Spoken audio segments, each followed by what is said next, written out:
dan i noć, svijetli i tamni zemljin ples.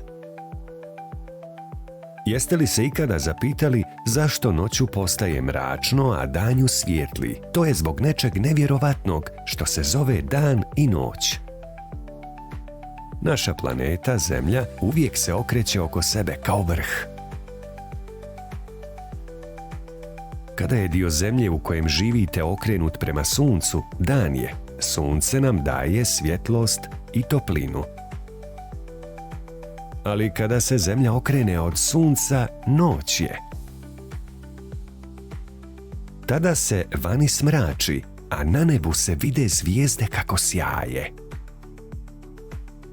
Dan i noć nastaju zbog Zemljine rotacije. Zemlji je potrebno oko 24 sata da napravi jedan puni krug. Zato svaki dan imamo dan i noć.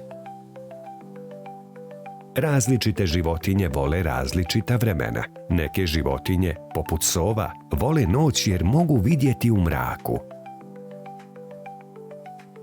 Drugi, poput ptica, uživaju u danu i letenju na suncu. Iako se dan i noć mogu činiti uobičajenima, zapravo su prilično neobični. Pomažu nam razumjeti kako se naša planeta kreće i zašto imamo različita doba dana. Dakle, sljedeći put kada vidite izlazak sunca ili svjetlucanje zvijezda, sjetite se prekrasnog plesa dana i noći koji se odvija svuda oko nas.